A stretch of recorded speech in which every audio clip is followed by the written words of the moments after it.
Hello friends, आज का जो ये वीडियो है इसमें हम बेसिकली एक डाउट को क्लियर करने वाले हैं।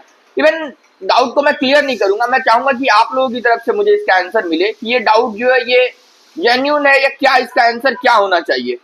तो एज पर फैक्ट्री एक्ट 1948 कोई भी ऑर्गेनाइजेशन अपने लेबर से पूरे वीक के अंदर, जो इंडिया में ऑर्गेनाइजेशन है, अगर हम स्वीडन की बात करें तो वहां पे तो और भी कम है, 30 आवर्स है इन अ वीक।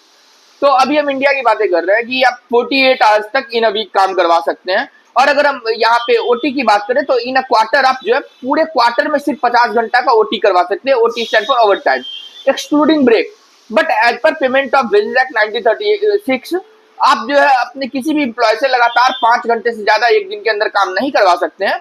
और 5 घंटे के बाद आपको जो है आधे घंटे का ब्रेक देना मैंडेट है।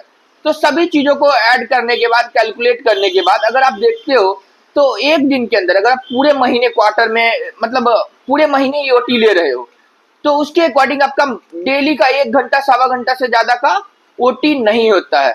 और एज पर फैक्ट्री एक्ट अगर आप छह दिन की ऑफिस है आपकी, तो 6 दिन के अकॉर्डिंग 8 घंटे का आप टाइम लेते हो। मैं उसे 9 घंटे कैलकुलेट करता हूँ, आधे घंटे के ब्रेक को मैं 1 घंटा मानता हूँ। तो आपके 9 घंटे का टाइम कंसिडर किया जाता है जो आपके डेली का टाइम होता है। और आपका 2 घंटा और ओटी इवन 1 घंटा ही होता है, क्योंकि आप अगर पूरा कैलकुलेट करो मंथ के अकॉर्डिंग तो 1 घंटा से भी कम ही होगा। मैं इसे भी कंसिडर करता हूँ कि आप 1 घंटा नहीं 2 घंटा ओटी ले रहे हो एवरी डे। तो आपका 9 और 2 11 घंटा होता है, जबकि हमारे जो लेबर्स है वो 9 बजे ऑफिस जाते हैं और 11 बजे वहां से छूटते हैं। तो आपका यहाँ पे कितना ज्यादा टाइम लिया जाता है। और जो हमारे एम्प्लॉय है वो भी उससे खुश है, अगर ओटी ना हो तो वो नाराज हो जाते हैं। मैंने गुड़गांव में देखा, अगर किसी भी एम्प्लॉय को ओटी ना मिल रहा हो तो वो बोलते हैं ऑर्गेनाइजेशन से कि ओटी से हमारी फैमिली जो है वो अच्छी चल पाती है, ओवर टाइम हमारे लिए बेस्ट है। तो क्या ये एक्ट का वायलेंस है या नहीं है?